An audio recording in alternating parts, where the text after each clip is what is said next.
masyarakat dilarang untuk menyelenggarakan kegiatan yang serupa. Tetapi membahasakannya kepada masyarakat, komponen dosen madani karo keraton kuala dan sebagainya. Akhirnya apa? Ini lama-kelamaan berkembang. Setiap satu suro, satu muharram, kita masyarakat memahami tidak boleh menyelenggarakan pernikahan. Bukan karena kebijakan keraton, tetapi misalnya tidak celaka dan sebagainya. Keraton salah ya keraton salah ternyata membagi si Suro dapat keraton, setelah itu silakan. Tetapi kita harus selama bulan Suro, kemudian mungkin dia ketua-ketua sesepuh kampung itu mempersembahkannya seperti itu. Seperti halnya yang makanan favorit itu. Makanan favoritnya juga ada tengkleng. Dengan pernah membaca sejarahnya tengkleng. Sekarang itu menjadi favorit, bahkan pejabat orang-orang kaya pun mencari namanya tengkleng. Sangat menyebut merek di Solo baru ada, di Solo banyak, di Subang juga banyak. Sinten yang boten seneng. Ternyata tengkleng itu makanannya rakyat jelata. Jadi ketika Idul Adha, Idul Kurban yang mampu menyembelih waktu itu orang-orang kaya yang dikonfir oleh penghulu keraton. Jadi orang boleh itu menyembelih hewan itu orang-orang tertentu. Tidak semua orang itu berani menyembelih karena ada doa yang menurut kita itu disakralkan menurut masyarakat. Sehingga yang menyembelih pun terbatas, yang mengikuti terbatas. Dalam sejarah India Belanda juga disebutkan terkait dengan tentang tengkleng itu. Ketika itu atau menyembelih hewan kambing atau sapi, waktu itu rakyat jelata tidak mampu ikut menyembelih, apalagi makan, tidak ada jatah, hanya dijatah tulang-tulangnya saja. Terima dibagai tulang-tulangnya saja, kakinya saja, namanya tengklengnya saja. Dia terima oleh masyarakat di sekitar Batam, kemudian dimasak, hanya dibumbui dengan garam, nggak ada yang lain. Berkembang enak, dia tambahin rempah-rempah. Dulu nggak kenal kecap, dipangan ngarang ya. Saya baca itu makanannya rasa jelata waktu itu. Lalu sekarang menjadi makanan favorit. Saya itu di kantor itu kalau ada pejabat dari Jakarta datang, pesanannya kan ini bapaknya yang menyampaikan keren. Ini geleras, ini pejabat cantikan masyarakat Jelatari keturunan. Ini rakyat-rakyat berpola pikir yang tadi, makanya Muhammadiyah mengajarkan berpola pikir Bayani, Borani dan Irfan. Berikutnya, mitos-mitos yang lain tidak boleh keluar malam. Waktu itu, sekarang ya tak mungkin itu dilarang. Tidak boleh mulai atau membangun rumah. Jadi ini masih terjadi. Banyak ya, ketika akan bangun rumah itu yang setelah masih sugeng itu ngeling. Ojo saiki le, misalnya gitu. Anaknya baru nikah, sudah punya dana membangun, ojo saiki nunggu. Nah, wis bulan sapa. Habis mengharap apa betul ya? Ya, jangan apa bulan-bulan ini ya. Jangan apa? Betul ya. Kemudian apa? Juga tidak boleh pindah rumah. Ini mitos-mitos ya. Mitos-mitos yang terjadi. Kemudian yang perlu di berikutnya, silakan bisa dilihat di slide yang dibagikan tadi di HP masing-masing.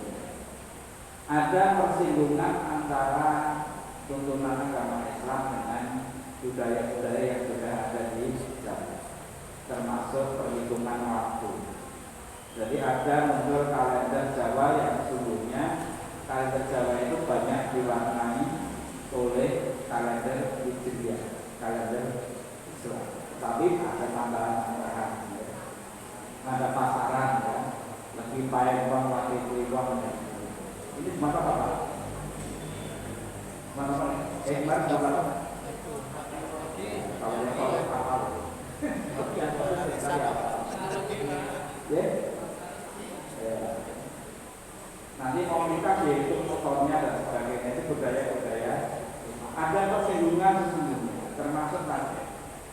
persinggungan terkait ritual-ritual yang dilaksanakan oleh pihak. Hanya saja Bapak Ibu yang saya hormati, perhitungan waktu itu mengandung tiarah. Tiarah itu apa? Dari sumber kata koir. Koir itu apa? Burung. Kabar burung. Atau orang Jawa itu suka percaya dengan suara-suara. Ketika ada jenis burung tertentu kemudian bersuara, itu ono sing mati itu. Nah, gitu. Atau nanti ada apa Pak? Rumah kita memasukkan kupu-kupu. Apa maksudnya? Jangan yang percaya. Wah, kemauan kemudian kupu-kupu, atau pertama agung gitu ya. Boleh petani hutan, tidak. Ada lagi ketika kita anaknya mau datang, ya, padahal ada tamu sodako makanan. Ya, sering kali dihubungkan dengan dia hal yang ramah kebiasaan itu sudah bahaya dan bohong. Maka Muhammadiyah memiliki manhaj, memiliki metode dalam pandangannya terhadap mitos-mitos tersebut. Tentang kalender Jawa saya langsung jujur saja, silakan dibaca itu keterangannya karena waktu tinggal 10 menit. Alhamdulillah sekarang Muhammadiyah sudah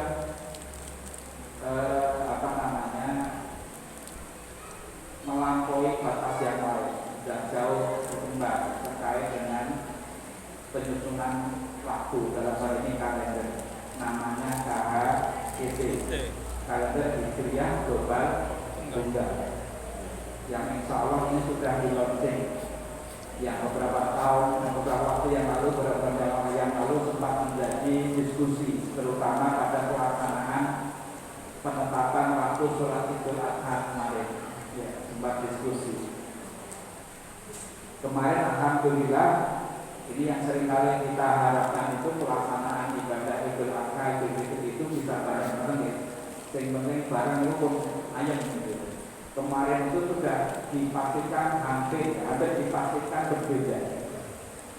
Muhammadiyah masih menggunakan kisah hakiki wujudul hilal, belum menggunakan KHGT, di mana internal Muhammadiyah sendiri antara kisah hakiki wujudul hilal dengan KHGT penetapan penetapan 10 Dzulhijjah itu berbeda, atau 1 Dzulhijjah itu berbeda. Tetapi kemarin memang masih menggunakan kisah hakiki wujudul hilal, sehingga pelaksanaan ibadah sholat Idnya jatuh pada hari Jumat. Khawatirnya kemarin berbeda lagi, karena secara teori kalau rukyatul hilal yang kriterianya income rukyah yang dipegang oleh dalam hal ini pemerintah dan sebagian ormas yang lain, ormas dan isbat, di detik-detik terakhir itu adalah ada yang melaporkan melihat hilal. Meskipun itu secara teori astronomi namanya ketinggian hilal 3 derajat itu sangat tidak mungkin.